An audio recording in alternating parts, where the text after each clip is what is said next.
¿Qué tal? Muy buenas tardes. Mi nombre es José Carrasco y hoy vamos a hacer una clase sobre el recurso de anulación del laudo en el sistema legal peruano. Antes de iniciar, vamos a hablar sobre unos pequeños antecedentes de cómo llegamos a la nulidad de un laudo. Y esto es claramente cuando tenemos un laudo. Pero la pregunta está en, ¿qué es el laudo? La doctrina lo define de diferentes formas y la ley también, pero todos son unánimes con una posición. Y es que es, por ejemplo, la forma en la que se concluye un arbitraje, en donde debe estar motivada, debe estar escrita, porque la ley lo pide así, debe tener un acuerdo unánime de los árbitros o, por otro lado, un voto en mayoría, si es que uno de los árbitros difiere de la opinión. Y esos laudos tienen que tener una primicia muy importante, uno de los principios más importantes del arbitraje, y es que debe ser confidencial. Ahora, la forma del laudo, como les sostenía, es uno que debe estar por escrito y firmado por todos los árbitros. Asimismo, también tiene que ser un medio de documento físico o un archivo PDF que pueda ser claramente identificado. El contenido del laudo. El artículo 56 de la Ley de Arbitraje lo sostiene de una forma muy clara. Y, por ejemplo, tiene que estar motivado, tiene que tener la fecha y el lugar del arbitraje, la decisión sobre las materias controvertidas que se han debatido, tiene que tener la distribución de los costos del arbitraje y, en el caso de partes no signatarias, el laudo debe estar en registros públicos donde se indica expresamente la razón de su inclusión. Sobre los recursos de anulación contra el laudo. Esta parte es importante porque antes de llegar a la nulidad del laudo, la parte tiene una oportunidad para poder solicitar una rectificación, interpretación, integración o exclusión de algún tema que el laudo no haya podido quedar claro en su totalidad. Estos elementos o estos recursos básicamente se componen de lo siguiente. El de rectificación permite hacer una precisión sobre los cálculos o la tipografía o la naturaleza básicamente del laudo. El de interpretación permite aclarar algún punto impreciso o ambiguo que no tenga claramente esta explicación. La integración integra aquellas materias que no hayan sido resueltas pese a haber sido sometidas a la competencia del tribunal arbitral, y claramente lo contrario sería la exclusión, que excluye del laudo aquellas materias que no han sido resueltas o no han sido sometidas a la competencia del tribunal. Ahora, ¿cuáles son los efectos del laudo? Importantísimo, es que es definitivo, inapelable y es de obligatorio cumplimiento. Asimismo, produce efectos de cosa juzgada, la famosa res judicata. Y, bueno, claramente, si no hay cumplimiento después de 15 días hábiles, se puede iniciar el proceso de ejecución judicial, ya que este laudo constituye pues, el equivalente a una sentencia porque constituye un título ejecutivo. O sea, se puede ejecutar de inmediato. Muy bien. Ahora sí entremos a profundizar la naturaleza del recurso de anulación del laudo. ¿Qué es el recurso de anulación del laudo? Básicamente es el proceso que busca analizar la validez del laudo si ha sido correctamente identificado, ¿no? Este proceso se puede dar, pero usando prácticamente cualquiera de las causales establecidas taxativas en la ley de arbitraje que se regula en el artículo 63 del mismo cuerpo normativo. Y el proceso judicial es resuelto ante la Corte Superior de Justicia de Lima, generalmente por la primera o la segunda sala. Muchos autores han hablado sobre este tema y acá hay definiciones importantes que me permito explicar para poder dar consideraciones sobre esta definición, ¿no? En primer lugar, el doctor Joel Chipana considera que es el único mecanismo que se tiene para poder cuestionar el laudo. Y esto es importante porque tienen que ser bajo las causales establecidas por la ley y de una naturaleza cuyo contenido es meramente formal. No se puede entrar a ver para nada temas de fondo en el tema de la anulación del laudo. Esta posición es compartida por el profesor Mario Zamora, quien también sostiene que solo procede en los casos preestablecidos por el legislador. Es un recurso de anulación extraordinario. Compartido con esa opinión, el profesor Juan Luis Avendaño dice claramente que se prohíbe al órgano revisor pronunciarse sobre el fondo de la controversia y que este recurso de anulación revisa solamente aspectos formales del laudo. Posición que también era compartida por el doctor y es compartida por el doctor Joel Chipana Catalán. Particularmente una posición que creo que esclarece muy bien por qué es que no deben los juzgadores establecer el recurso de anulación o las partes, ¿no? Como una apelación de facto, es lo que el profesor Francisco González de Cosío establece. Y él hace una diferencia clara entre el recurso de apelación y el recurso de anulación. ¿Y qué dice? Que el recurso de apelación examina el fondo del laudo, mientras que los recursos de nulidad se limitan a la determinación de la presencia de una de las causales de nulidad. Las expresas taxativas establecidas en la ley de arbitraje, ¿no? Y es que acá únicamente decide si se ha presentado un vicio en la emisión del laudo que justifique su invalidación. Si es que no va a acarrear una situación de forma de laudo, no debe ser. El profesor Roque Cayetano también comparte esta opinión, donde sostiene que este recurso de anulación se va a dar sin entrar a valorar acierto o desacierto de la decisión que ha emitido el tribunal arbitral. Bien, ¿cuándo procede el recurso de anulación? Como lo sostenía, existen causales taxativas, las reguladas en el artículo 63 de la ley de arbitraje. Estas causales básicamente van a ir a ver si es que el vicio afecta la validez del laudo, como por ejemplo el convenio arbitral, ¿no? Que no ha sido debidamente notificado a las partes, que el laudo contraviene las normativas de orden público nacional o internacional, que no se ha emitido dentro del plazo establecido por las partes o ha ido más allá de lo que las partes han acordado en el convenio, entre otros criterios que más adelante ahondaremos. Muy bien, esta es la parte quizás más importante de cuando se habla del recurso de anulación del laudo. Se viene reiterando de que las causales son taxativas, y esto es por una situación, y es que no por cualquier razón se puede cuestionar el laudo. Su validez solamente puede ser cuestionada por estas causales establecidas en el artículo 63. ¿Y qué dicen? El artículo 63 lo fracciona básicamente en 7 causales.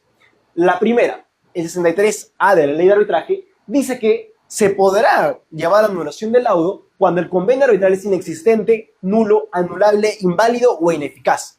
Y un ejemplo para aclarecer esta situación es cuando, por ejemplo, se ha dado un convenio arbitral celebrado por representantes sin las facultades para hacerlo. Por otro lado, también el artículo 63b, o en segundo lugar, el artículo 63b, sostiene que se podrá llevar a anulación cuando una de las partes no ha sido debidamente notificada del nombramiento del árbitro o de las actuaciones arbitrales. Y muy importante, y es una de las razones por las que más se llevan a anulación, porque no ha podido, por cualquier otra razón, hacer valer sus derechos. Los ejemplos aquí también son claros y ahondaremos más adelante sobre esta causal porque es una de las que cuestiona el tema de motivación. Pero ejemplo simple es que, por ejemplo, no se ha notificado el domicilio contractual, que, por ejemplo, una de las partes tuvo acceso a un medio probatorio, pero no la otra parte. No, o sea, se presentaron los medios probatorios en cierta oportunidad, pero no lo pudieron visualizar todos o no estaba el documento como tal, entonces no pudo objetarlo en el escrito de contestación de demanda o de reconvención, ¿no? Y los temas de motivación, ¿no? Donde básicamente se va a hablar sobre que no ha podido hacer valer sus derechos. Y esta parte es importante porque se suele hacer una mala práctica al cuestionar la motivación del laudo por sostener que es una motivación inexistente, incongruente, deficiente, entre otras, que no deben llevar a hacerse, ¿no? Básicamente las partes convierten el tema de la motivación en una apelación de facto que no debe ser realizada de esa manera. Continuemos. El artículo 63C de la ley de arbitraje ahora sostiene que podrá llevarse a anulación cuando la composición del tribunal arbitral o las actuaciones arbitrales no se han ajustado al acuerdo entre las partes o al reglamento aplicable, ¿no? Y eso es importante porque, por ejemplo, se pueden dar casos en donde el convenio arbitral decía de que el arbitraje se va a llevar a cabo por un tribunal arbitral, pero terminan designando a un árbitro único. O, por ejemplo, en el convenio arbitral se especifica que se desarrollará el arbitraje con árbitros que tengan cierto, no sé, por ejemplo, 15 años de experiencia, que tengan maestría, que tengan doctorado, que tengan especialidades en varias materias. Y si es que no se escoge a un especialista con esas calificaciones, se estaría yendo en contra de lo que las partes han acordado en el convenio arbitral, ¿no? Y acá también se van a desarrollar en algunos supuestos temas de motivación. Bueno, las partes, en una mala práctica, va a usar esta causal por temas de motivación, porque el mismo cuerpo normativo también sostiene de que va a ser contra supuestos contra la ley, ¿no? ¿Y qué supuestos se pueden dar? Nuevamente, la ley, que lo tocaremos más adelante, pero nuevamente la ley exige que las decisiones arbitrales, los laudos sean motivados, salvo que las partes decidan lo contrario. Entonces, técnicamente, si es que se emite un laudo que no es debidamente motivado, se está yendo en contra de lo que la ley establece. Bien. La siguiente causal es la 63D de la ley de arbitraje, donde básicamente sostienen que el tribunal ha resuelto sobre materias no sometidas a su decisión. Aquí nos encontramos ante claras expresiones de materias extra petita o ultra petita, ¿no? Pero ojo, no pueden pronunciarse o no se puede usar esta causal cuando la situación ha sido bajo una situación infrapetita. La siguiente causal es la 63E de la ley de arbitraje, que básicamente sostiene que el tribunal arbitral ha resuelto sobre materias que, de acuerdo a la ley, son manifiestamente no susceptibles de arbitraje, tratándose de un arbitraje nacional. Para esto, debemos recordar lo que la ley de arbitraje dice, ¿no? El artículo 2 dice que el arbitraje podrá desarrollarse con materias que sean susceptibles de arbitrar. ¿Cuáles no podrían ser susceptibles? Por ejemplo, temas penales, temas constitucionales, de familia, ¿no? Materias que no son, pues, de libre disposición. Y también situaciones muy recurrentes en el Poder Judicial, cuando, por ejemplo, la ley de contrataciones con el Estado, tanto la 30225, la anterior, y la nueva, la 32069, habla sobre que el tribunal arbitral no podrá pronunciarse sobre prestaciones adicionales, que es una facultad que la Contraloría debe desarrollar, ¿no? Esto lo establece el artículo 45.4 de la ley 30225 y el 76.3 de la ley 32069. También situaciones como pretensiones por enriquecimiento sin causa, que nuevamente la Contraloría tiene que haber aprobado para poder desarrollarse, ¿no? Entonces son materias que no son susceptibles de arbitraje y que si, por ejemplo, se llega a desarrollar el arbitraje, ¿no? Se llega a emitir un laudo sobre estas materias, claramente va a ser una situación que va a acarrear la nulidad del mismo. Ahora, la siguiente causal es el artículo 63F de la ley de arbitraje. Esta lo que dice básicamente es que si es que se emite un laudo que sea contrario al orden público internacional, tratándose de un arbitraje internacional, el laudo será anulado. Ahora, hagamos una pausa aquí para poder establecer claramente cuáles son esas situaciones, ¿no? Cuando hablamos de una violación al orden público internacional, debemos entender que hablamos de una violación grave y manifiestamente evidente, ¿no? Estas deben ser, por ejemplo, afectando el debido proceso y el ejercicio de defensa de las partes. Para esto, hay que recordar que el orden público internacional tiene muchas definiciones, pero es un concepto abstracto que depende de cada jurisdicción establecerlo. Cada país tiene su propio orden público internacional y las normas que en un país puedan ser permisivas, en otro no necesariamente lo pueden ser. Pero ambos sostienen una posición clara, y es que existe un orden público sustantivo y un orden público procesal. ¿Cuáles son ejemplos de, por ejemplo, el orden público sustantivo? Por ejemplo, la prohibición del abuso de derecho, la buena fe, el pacta sunt servanda o la prohibición de discriminación. Son situaciones que, si es que se llegan a dar un laudo yendo en contra de esto, podría acarrear la nulidad por ir en contra del orden público internacional de ese Estado. Pero nuevamente recordemos que es una situación muy abstracta y dependerá claramente del Estado en el que te encuentres. La otra situación es la del orden público procesal. Y aquí básicamente vamos a hablar de debido proceso, ¿no? Aquí claramente entramos a ver temas como si es que se ha violado el derecho a ser oído, el derecho a contradicción de las partes, el derecho al tratamiento equitativo e imparcial, entre otros. El ejemplo más claro que se ha dado en la jurisprudencia es emitir un laudo que sea bajo corrupción o fraude y que eso pueda ser cuestionado a través de una anulación del laudo, ¿no? Bien, también es importante precisar que en estos supuestos del artículo 63F de la ley de arbitraje se puede aplicar de oficio por parte de la Corte Superior o, bueno, el órgano judicial que en su momento pueda revisarlo. Finalmente, el artículo 63G de la ley de arbitraje sostiene que se podrá anular el laudo cuando haya sido emitido fuera del plazo pactado por las partes. Este ejemplo es mucho más claro. Si las partes, por ejemplo, pactaron que se emitirá el laudo en 50 días y se emite en 51, esa situación podría acarrear la anulación del laudo porque ha ido más allá del pacto entre las partes. También es importante tener presente que tanto el supuesto A, B y C de la ley de arbitraje para la anulación del laudo tiene que haber sido cuestionado previamente. Si es que se acaba el arbitraje, se emite el laudo, decisiones complementarias y nunca se pronunciaron sobre cualquiera de estas situaciones, la inexistencia o la nulidad del laudo, que ha sido una situación más allá del acuerdo entre las partes o que no se ha respetado el procedimiento arbitral, si se da un supuesto así, entonces, y no se dejó constancia durante el proceso arbitral, no podría cuestionarse ante el recurso de anulación del laudo y seguramente el Poder Judicial, en los argumentos antes de resolver, observarán que no ha sido debidamente cuestionado y eso implicará que no se pueda llevar a cabo dicho proceso de anulación. Bien, continuemos. Es muy importante recordar que no procede la anulación del laudo si la causal invocada ha podido ser subsanada mediante recursos contra el laudo, como por ejemplo cuando hablábamos de situaciones que sean extra petita o ultra petita y se pudo haber solicitado eso durante los recursos de anulación, entonces pudo haber sido, o ya no debería haber llevado a luego cuestionarlo como tal. Bien, en el año 2023, la Cámara de Comercio de Lima, bueno, el Centro de Arbitraje de la Cámara de Comercio de Lima, con otros muy reconocidos doctores, sacaron el estudio de anulación del laudo, en donde básicamente recopilaban 440 sentencias judiciales para estudiarlas y ver cuál había sido el análisis de las Cortes sobre estos puntos. Y llegaron a conclusiones muy claras.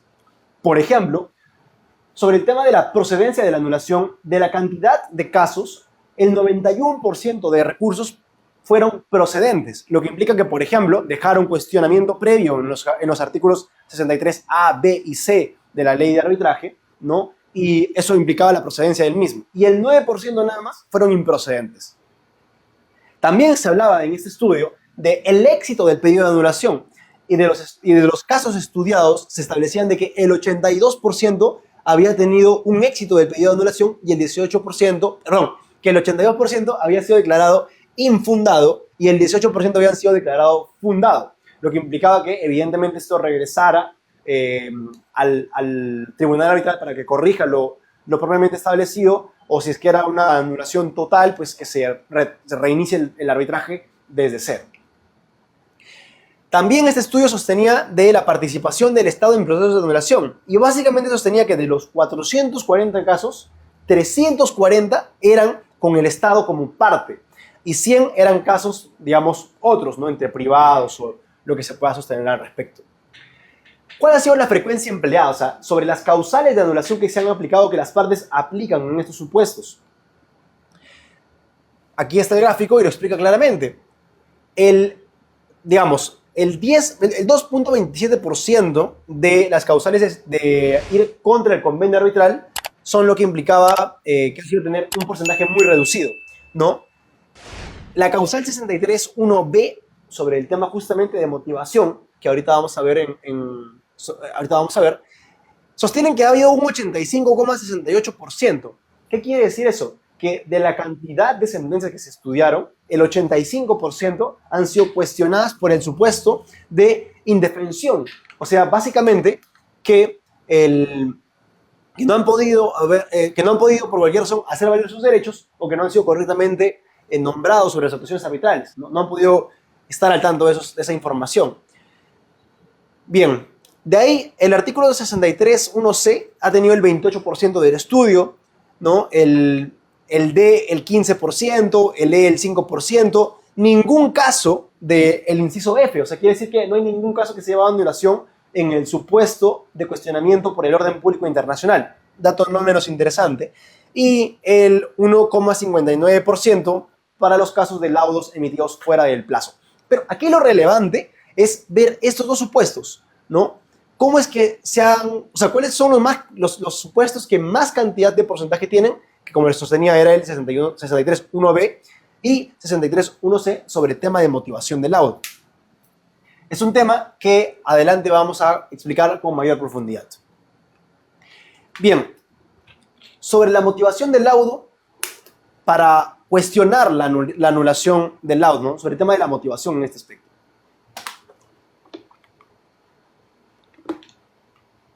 Aquí hay una pregunta que debemos hacernos. ¿La motivación puede servir como argumento para desarrollar una causal de anulación del laudo arbitral? La respuesta sería clara y es que solamente cuando hay una situación de inexistencia de motivación. Pero en principio no debería serlo. Por eso se sostiene que no. Sin embargo, en la práctica judicial es recurrente y eso es alarmante. Bien, hay un caso que debe ser estudiado desde ya hace muchos años, que es el caso Yamoja, el caso 728-2008, proceso de habeas corpus, en donde básicamente la Corte estableció cuáles son los supuestos de motivación y lo desarrolló de la siguiente forma. Existen motivaciones o faltas de motivaciones en base al siguiente criterio: la inexistencia de motivación, la falta de motivación interna, las deficiencias en la motivación o la justificación de las premisas, la motivación insuficiente la motivación sustancialmente incongruente y las motivaciones cualificadas. Hagamos un repaso rápido de lo que en este claro precedente establecieron una por una. Se dice que va a haber una inexistencia de motivación cuando no se den razones mínimas sobre lo que se sustenta en la decisión o que no se responde a las alegaciones de las partes del proceso amparándose en frases sin ningún sustento fáctico ni jurídico. Un ejemplo claro podría ser que se emite un laudo de 200 páginas en donde como antecedentes están 180 y las siguientes 20 páginas son páginas que no contienen ninguna situación que sustenten la resolución del mismo. Hay una inexistencia de motivación. No se entiende por qué el tribunal decidió A si no tiene un proceso, digamos, racional dentro del mismo. Cuando hablamos de falta de motivación interna en el razonamiento, hablamos de que existe una invalidez en la inferencia, ¿no? También hay una incoherencia narrativa y es que el discurso es absolutamente incapaz de transmitir de modo coherente las razones en las que se apoya la decisión. Bien, el siguiente supuesto es el de deficiencias en la motivación externa o la justificación de las premisas. Aquí, por lo general, son casos difíciles como aquellos en donde suelen presentarse problemas de pruebas o interpretación de disposiciones normativas, que nuevamente, mi posición es que ninguno de estos supuestos deberían ser, digamos, declarados fundados cuando se cuestiona la anulación del laudo. Cuando hablamos de motivación insuficiente, se refiere al mínimo motivación exigible atendiendo a las razones de hecho de derecho indispensables para asumir que la decisión esté debidamente motivada. El siguiente supuesto es la motivación sustancialmente incongruente. Y aquí lo que básicamente se establece es que los órganos judiciales tienen la obligación de resolver las pretensiones de las partes de la manera más congruente posible. Acá hablamos de un principio clave en todo proceso y es el principio de congruencia procesal que exige al juez que al momento de pronunciarse determine claramente cuáles han sido las razones de las peticiones que se han formulado y tiene que estar claramente establecido. Y por último, las motivaciones cualificadas, que en este caso la motivación de la sentencia va a operar como un doble mandato, referido tanto al principio de derecho de la justicia de la decisión y también al derecho que está haciendo como restricción del mismo. Mi posición es que ninguno de estos supuestos deberían ser llevados o deberían ser razones para poder llevarse la anulación del laudo, salvo quizás cuando exista una inexistencia de motivación, pero de una forma clara, expresa y taxativa. Ideas clave sobre estos puntos. En todas las sentencias judiciales que declaran la nulidad de laudos arbitrales invocan algunos de estos supuestos de motivación, en todas. Pero se ha constituido que ya hay un estándar constitucional y es que al ser la motivación parte de lo que la ley exige, porque la ley de arbitraje dice que las decisiones o el laudo debe ser debidamente, bueno, no debidamente, pero el laudo debe ser motivado, salvo que las partes acuerden que no lo sea. Entonces hay una necesidad de que sea motivado, más allá de que incluso como el arbitraje es jurisdicción, el artículo 139 de la Constitución, dentro del margen del debido proceso, regula que la motivación sea un factor que tengan las decisiones judiciales y también las arbitrales, al ser el arbitraje una jurisdicción.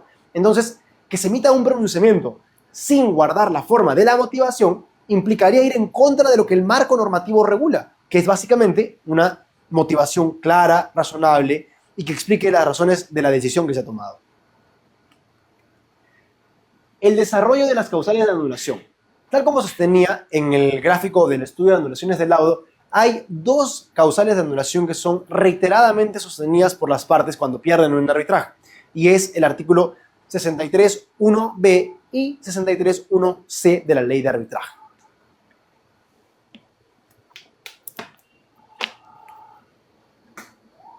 La frase clave del artículo 63.1b es cuando sostiene que no ha podido por cualquier razón hacer valer sus derechos. Cuando hablamos de hacer valer los derechos, acá entramos a una situación clara, y es que tiene que haber una justificación de la motivación, ¿no? Y hay un principio clave que es el derecho de defensa de las partes. Este derecho de defensa implica dos presupuestos fundamentales. Uno de ellos es el derecho al debido proceso, como ya lo mencioné, ser oído, el derecho a la contradicción, el derecho al trato equitativo e imparcial de las partes, y el derecho a la motivación de las decisiones judiciales, como lo exige la Constitución y como lo exige la ley de arbitraje.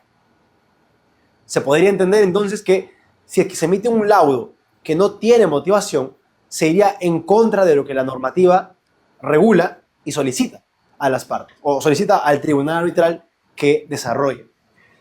Y sobre la justificación de la motivación, el recurso de anulación protege derechos constitucionales vulnerados, especialmente el que ya sostenía el derecho a una debida motivación. ¿Cuál es el problema? Básicamente, hay una constitucionalización del arbitraje y que las partes suelen reiterar el tema de la anulación por temas de motivación, lo que no debería corresponder. Luego de ello, pasando a la siguiente causal, que es una también de las más aplicadas, la del artículo 63.1c, dice ¿no? que el laudo será anulado cuando se alegue y pruebe que las actuaciones arbitrales no se han ajustado a lo establecido por la ley de arbitraje. Y aquí estamos entrando a un supuesto que contraviene lo establecido por la ley de una manera que corresponde declarar la nulidad, en donde básicamente se debe quedar claro que si es que nuevamente el tribunal emite un laudo sin motivarlo, va a ir en contra de lo que la Constitución y la ley de arbitraje solicita, que es una motivación de las decisiones judiciales y o arbitrales. Si partimos de la idea de que el arbitraje es jurisdicción, esto debe aplicar a todos los fueros, y parte de eso es que aplique como tal a lo que regula el artículo 139 de la Constitución. La ley de arbitraje también establece esta situación de que debe ser debidamente motivado, y lo que se ha encontrado en la práctica es que hay un riesgo de que se use la motivación para cuestionar el laudo y convertir al final al recurso de anulación del laudo, al extraordinario recurso de anulación del laudo, como un proceso de apelación de facto. Mi postura sobre la anulación es clara, y es que solamente se puede llevar a anulación del laudo por temas de motivación cuando hay una situación de inexistencia en la motivación. Todo el resto de supuestos de motivación que establecieron en el caso Yamoja no deberían ser usados ni deberían ser, digamos, aplicados para que se declare la anulación. Esto es muy claro, porque no podemos usar a esta situación de motivación para que el tribunal, para que los juzgadores de las cortes lo regulen y ahora pues lo usen como situación para cuestionar el laudo. Pero es más alarmante todavía ver cómo es que los juzgadores de las cortes, de las salas de primera instancia, de la primera sala comercial o segunda sala comercial, ven estos temas. Y para esto me he permitido traer unos ejemplos de casos que han sido recientemente emitidos en sentencias. Por ejemplo, el expediente 105-2015 de la segunda sala comercial de la Corte Superior de Lima dice que, o el tribunal resolvió que la explicación no es suficiente porque no se desarrolla con precisión la conducta generadora del daño o el daño mismo y el nexo de causalidad. O sea, aquí hablan de una motivación insuficiente, ¿no? El juzgador ha entrado a analizar si la motivación es o no es suficiente. Y nuevamente, eso implica que haga una doble revisión que no le corresponde. Luego de eso, el expediente 294-2014 de la segunda sala comercial, ¿qué dice? No se entiende por qué la accesoria ha de ser desestimada al no haberse dado respuesta congruente, ¿no? Respuesta congruente y motivada respecto de dicha pretensión indemnizatoria. Acá están entrando a ver una falta de motivación o una incongruencia en la motivación, ¿no? Entonces, nuevamente, están entrando a ver el fondo del asunto para poder emitir la decisión. ¿Qué más? La sentencia 334-2015 de la primera sala comercial dice: no se expone de manera clara, lógica y jurídica los fundamentos de hecho y de derecho que la justifican. Entonces están dando una premisa clara, y es que hay una justificación suficiente y eso concluye que hay una ausencia de motivación. Nuevamente, no está entrando a ver si es que existe o no motivación, sino está entrando a ver el fondo, ha analizado los medios probatorios, ha analizado el íntegrum de esta situación para determinar que hay una insuficiencia en la motivación. Aquí más alarmante de esta sentencia todavía. El expediente 410-2021 de la primera sala comercial, ¿qué dice? Esta corte aprecia un defecto evidente relativo a la absoluta omisión de referencia valorativa de un medio probatorio que resulta crucial, la pericia de parte que aportaría sustento técnico. O sea, básicamente acá cuestionan que hay una motivación suficiente y lo dicen porque el tribunal ha indagado el medio probatorio y ha evaluado si las pruebas debían ser o no consideradas en la incidencia en la decisión. Y eso es alarmante porque no pueden valorar las pruebas. Únicamente se debe ver las situaciones taxativas que la ley establece. Y esta sentencia ya la más, diría yo, rochosa, la número 24/2025 de la primera sala civil con subespecialidad comercial de la Corte Superior de Justicia de Lima, dice: no ha verificado, o sea, la Corte no ha verificado los cálculos realizados por el perito, ¿no? O sea, básicamente a la sala no le gustó lo que el perito dijo y por eso va a declarar la anulación del mismo. Es alarmante, totalmente, ¿no? Reiteramos en que las situaciones de anulación deben ser por las causales taxativas, no más ni menos. Bien, habiendo quedado claro eso, vayamos al proceso o al trámite del recurso de anulación. Para esto, todo esto se regula en la ley de arbitraje, el artículo aplicable es el 64 del mismo cuerpo normativo, y básicamente dice que el recurso se presenta hasta 20 días hábiles siguientes de la notificación del laudo, ¿no? La demanda debe precisar la causal de nulidad taxativa, o sea, tienes que sí o sí sostener que no ha sido debidamente, digamos, que el laudo, ¿no? Contiene una situación de invalidez, ¿no? Y que eso se advirtió en su oportunidad, ¿no? O que no se ha seguido el procedimiento arbitral conforme a lo que las partes acordaron. Y nuevamente, eso se ha tenido que quedar expreso durante el proceso, ¿no?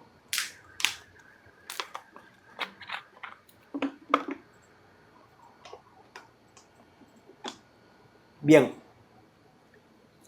en la situación en el proceso de anulación, en el trámite, solamente se van a admitir documentos probatorios, pero documentales. No pueden, digamos, no pueden emitirse pericias que se vayan a actuar o situaciones que soliciten de exhibición o de actuación, porque es un proceso muy claro que solamente va a revisar la validez o no del laudo.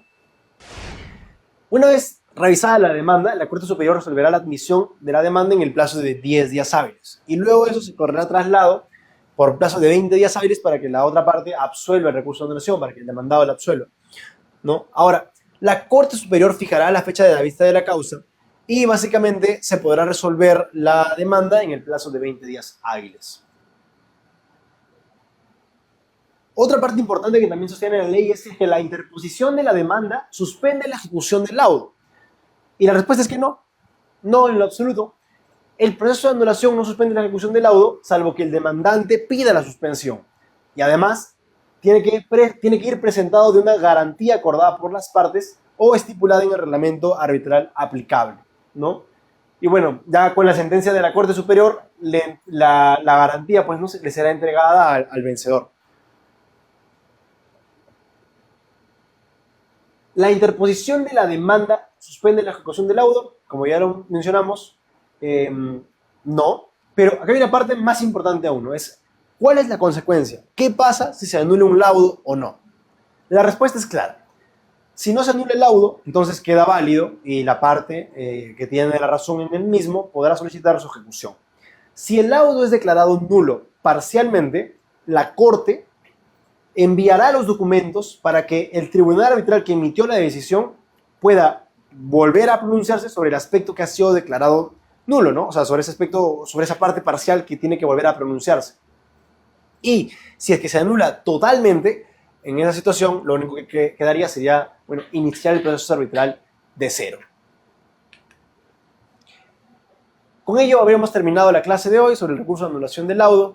Y básicamente como conclusiones puntuales es que el recurso de anulación del laudo solamente se puede dar bajo las situaciones taxativas que la ley de arbitraje establece, las que están en el artículo 63 del mismo cuerpo normativo, que no puede el justiciero, no puede la corte, las salas, no pueden revisar la motivación, salvo que sea expresamente inexistente y que esa situación contravenga, pues, ¿no?, derechos fundamentales o derechos constitucionales como el que está en el artículo 139 sobre el debido proceso que recae en la motivación, o lo que la misma ley de arbitraje sostiene, que es que las decisiones o el laudo debe ser motivado, salvo que las partes acuerden que no lo sea, y que básicamente en algunas situaciones se puede dar a través de un arbitraje de conciencia, ¿no? Y finalmente, recordar que esta es una situación extraordinaria, es un mecanismo extraordinario y no debe usarse el recurso de anulación como un proceso de apelación de facto. Debe ser expresamente establecido bajo los supuestos que la ley establece y mantener la forma ordenada, congruente y respetar siempre el debido proceso de las partes. Sin más que decir, muchas gracias por su tiempo. Han hecho una pregunta que es, casos se puede anular un laudo arbitral. Sí, básicamente en los casos en donde sea expresamente establecido, ¿no? Por la ley de arbitraje, por el artículo 63. Como lo sostenía, por ejemplo, el artículo 63 tiene 7 supuestos para poder cuestionarlo, ¿no? Cuando, por ejemplo, el artículo 63 1A dice, ¿no?, que el laudo, que el laudo tiene una situación de invalidez, de nulidad, que es anulable, ineficaz.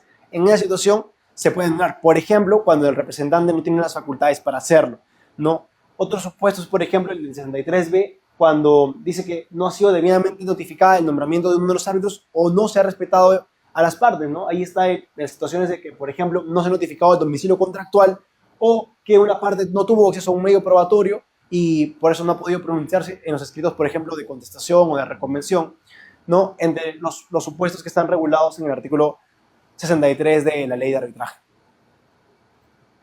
Eso es todo. Muchas gracias.